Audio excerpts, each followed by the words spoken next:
नमस्कार, मैं डॉक्टर राकेश पाठक। दोस्तों, लगता है देश के लोग अब प्रधानमंत्री मोदी को सुनने के लिए तैयार नहीं है। देश के सामने इतना बड़ा संकट है, तब भी लोग प्रधानमंत्री नरेंद्र मोदी की बातों पर कान नहीं धर रहे हैं। यहां तक कि प्रधानमंत्री ने देशभक्ति के नाम पर लोगों से जो अपील की है, उसे भी लोगों ने अनसुना कर दिया है। यही वजह है कि विदेशी मुद्रा बचाने के लिए प्रधानमंत्री ने सोना न खरीदने की जो अपील की थी, उसे भी लोगों ने रद्दी की टोकरी में डाल दिया है। प्रधानमंत्री की अपील के बावजूद पिछले 3 दिनों में देश भर में सोने की खरीद में बढ़ोतरी हो गई है।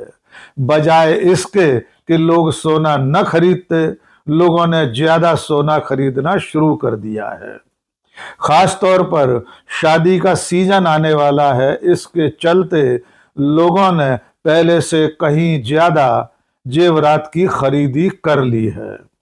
जबकि प्रधानमंत्री अपनी अपील में साफ कह रहे थे कि अगर आपके घर में कोई शादी ब्याह भी हो, वेडिंग के लिए भी जरूरत हो, तो सोना न खरीदें। आइए सबसे पहले आपको प्रधानमंत्री नरेंद्र मोदी की अपील सुनवा देते हैं। वैसे ये अपील आप कई बार सुन चुके होंगे, लेकिन खुद प्रधानमंत्री बार बार सार्वजनिक मंचों से सोना न खरीदने की अपील किस तरह कर रहे हैं और उसमें देशभक्ति का तड़का डाल रहे हैं, वो एक बार फिर सुन लीजिए। साथियों, हमें विदेशी मुद्रा बचाने के जो भी रास्ते हम लोग अपना सकते हैं, हमें बचाना होगा। साथियों, गोल्ड यानी सोने की खरीद एक और पहलू है जिसमें विदेशी मुद्रा बहुत अधिक खर्च होती है।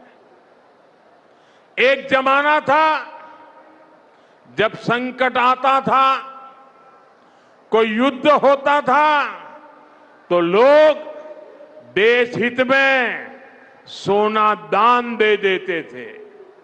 आज दान की जरूरत नहीं है, लेकिन देश हित में हमको ये तय करना पड़ेगा कि साल भर तक घर में कोई भी फंक्शन हो, कोई भी कार्यक्रम हो, हम सोने के गहने नहीं खरीदेंगे, सोना नहीं खरीदेंगे। विदेशी मुद्रा बचाने के लिए हमारी देशभक्ति हमें चुनौती दे रही है और हमें इस चुनौती को स्वीकार करते हुए विदेशी मुद्रा को बचाना होगा। आपने सुना कि प्रधानमंत्री नरेंद्र मोदी पहले तेलंगाना की राजधानी हैदराबाद में और उसके बाद गुजरात में भी अपनी यही अपील दोहरा रहे थे। वे साफ कह रहे हैं कि इस वक्त विदेशी मुद्रा का भारी संकट है। पश्चिम एशिया में चल रही लड़ाई के चलते देश के सामने भी कई तरह के संकट खड़े हो गए हैं। इसके लिए उन्होंने 7 संकल्प देश के सामने रखे थे। आप जानते हैं कि उसमें कई सारी चीजें शामिल थीं, जिसमें पेट्रोल डीजल कम इस्तेमाल करना, खाने के तेल का कम प्रयोग करना, विदेशी यात्राएं बंद कर देना, ऑनलाइन काम करना, वर्क फ्रॉम होम करना, खेती में केमिकल और फर्टिलाइजर्स का कम से कम उपयोग। और इन अपीलों में जो सबसे ज्यादा महत्वपूर्ण अपील थी, वो थी सोना न खरीदने की अपील। आपने सुना कि वे कह रहे थे कि अगर वेडिंग का कोई कार्यक्रम हो, कोई शादी ब्याह हो, आपके घर परिवार में किसी भी तरह का कोई आयोजन हो, सोना नहीं खरीदना है। इसके बाद केंद्र सरकार ने सोने की खरीद फरोख्त को रोकने के लिए 24 घंटे पहले आधी रात को सोने के इंपोर्ट पर ड्यूटी बढ़ा दी है। यानी अब से 24 घंटे पहले देश में सोना, चांदी या दूसरे बहुमूल्य खनिज आयात करने पर जितनी ड्यूटी लगती थी, जितना टैक्स लगता था, उसे प्रधानमंत्री नरेंद्र मोदी की अपील के बाद बढ़ा दिया गया है। वित्त मंत्रालय ने बीती रात आधी रात के बाद सोने चांदी के इंपोर्ट पर जो ड्यूटी बढ़ाई है, उसके मुताबिक पहले सोने के आयात पर जो 5% ड्यूटी लगती थी, साथ में 1% का सेस लगता था, उसे बढ़ाकर 10% कर दिया गया है। इसके अलावा संयुक्त अरब अमीरात से एक निर्धारित सीमा में सोना आयात करने की इजाजत थी, उसे भी सीमित कर दिया गया है। अब से पहले संयुक्त अरब अमीरात यानी यूएई से आप रियायती दरों पर एक निश्चित सीमा में एक निश्चित मात्रा में सोना ला सकते थे, लेकिन अब ये रियायत भी खत्म करके इस पर भी ड्यूटी बढ़ा दी गई है। और इस सारी कवायद के बावजूद देश ने नरेंद्र मोदी की अपील को अनसुना कर दिया है। जी हां दोस्तों, प्रधानमंत्री की अपील के बाद भारत के आभूषण बाजार में सोने की खरीदारी बढ़ गई है। खास तौर से जो ब्राइडल ज्वेलरी होती है, यानी शादी के लिए जिन आभूषणों की जरूरत होती है, जो जेवरात शादी के समय लेने और देने के काम आते हैं, उनकी बिक्री में 20% के करीब बढ़ोतरी हो गई है। All India Gem and Jewellery Domestic Council के अध्यक्ष राजेश रोकड़े ने बताया है कि पूरे देश में औसत दिनों में जिस तरह से ब्राइडल ज्वेलरी की बिक्री होती थी, उसमें 15 से 20% की बढ़ोतरी पिछले 2 दिनों में दर्ज की गई है। इसके पीछे वजह यह मानी जा रही है कि सरकार ने जैसे ही इंपोर्ट ड्यूटी बढ़ाई, वैसे ही गोल्ड के यानी सोने के दाम में बढ़ोतरी होना तय थी। इसलिए लोगों ने पैनिक बाइंग यानी अफरा तफरी में, घबराहट में खरीदारी शुरू कर दी है, जिसके चलते जितनी औसत बिक्री सामान्य दिनों में होती थी, उससे 15 से 20% से ज्यादा की बिक्री सोने के जेवरात, खास तौर से ब्राइडल ज्वेलरी की बिक्री 2 दिनों में बढ़ गई है।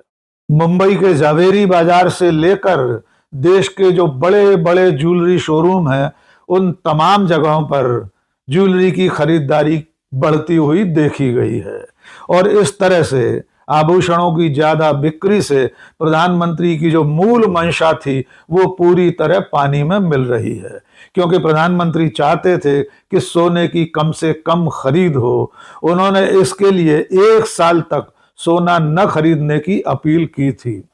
इसके बावजूद लोगों में घबराहट है, सोने की कीमतें और बढ़ने वाली हैं, ऐसा सोचकर लोगों ने ज्यादा से ज्यादा जेवर खरीदना शुरू कर दिए हैं। 1 साल तक सोना न खरीदने की प्रधानमंत्री की अपील और उसके 2 दिन बाद सोने की इंपोर्ट ड्यूटी बढ़ने से लोगों में घबराहट फैल गई है। खास तौर से इस साल दिसंबर तक शादी का सीजन रहने वाला है। शादी के कई मुहूर्त निकाले जा चुके हैं, लोगों की शादियां तय हो चुकी हैं। इसलिए लोगों ने खास तौर से शादी के लिए वर वधू को लेने देने वाले जेवर अचानक खरीदना शुरू कर दिया। लोग दिसंबर में होने वाली शादी के लिए भी अभी से जेवर खरीद कर रखना चाहते हैं, क्योंकि सरकार की इस तरह की नीति के चलते सोने के दामों में और ज्यादा बढ़ोतरी हो सकती है। उधर दूसरी तरफ जिस दिन से प्रधानमंत्री नरेंद्र मोदी ने सोना 1 साल तक न खरीदने की अपील की है, इसके खिलाफ देश के कई शहरों में सोने चांदी के कारोबारी सुनार हड़ताल पर बैठ गए। इस मामले में एक महत्वपूर्ण पहलू और है। अगर प्रधानमंत्री की अपील पर अगले 1 साल तक पूरे देश में सोने की बिक्री नहीं होगी, सोने चांदी के कारोबारी, ज्वेलरी की दुकानें, बड़े बड़े शोरूम अगर सोने के आभूषण और सोना नहीं बेचेंगे, तो उन दुकानों पर, उन शोरूम पर काम करने वाले हजारों लाखों सेल्समैन, सेल्स गर्ल बेरोजगार हो जाएंगे। इसके अलावा सोने चांदी की कारीगरी करने वाले कारीगर जो देश के कई राज्यों में फैले हुए हैं, उनके पास भी काम नहीं रहेगा, वे भी बेरोजगारी की जद में आ जाएंगे। इसलिए प्रधानमंत्री नरेंद्र मोदी की ये अपील कि देश के लोग अगले 1 साल तक सोना न खरीदें, बहुत भारी पड़ने वाली है। एक तो सोने की कीमतें आसमान को छूने लगेंगी, दूसरे इसके चलते हजारों लाखों लोग बेरोजगार हो जाएंगे। तो जैसा कि हमने आपसे शुरू में कहा था कि अब इस देश के लोग प्रधानमंत्री नरेंद्र मोदी की बातों पर, उनकी अपीलों पर कान धरने को तैयार नहीं है। यहां तक कि वे अपनी अपील को देशभक्ति से भी जोड़ रहे हैं। वे देश के लोगों से कह रहे हैं कि देशभक्ति आपको ललकार रही है, आपको चुनौती दे रही है। इसके बावजूद लोग सोना खरीदना या न खरीदना देशभक्ति का पैमाना नहीं मान रहे हैं। चलते चलते आखिर में एक छोटी सी अपील, अगर आपने हमारा चैनल अब तक सब्सक्राइब नहीं किया है तो फौरन सब्सक्राइब कर लीजिए, कमेंट कीजिए, लाइक कीजिए, दोस्तों और शुभचिंतकों के बीच में साझा कीजिए। आज के इस वीडियो में बस इतना ही। बहुत बहुत शुक्रिया। जय हिंद।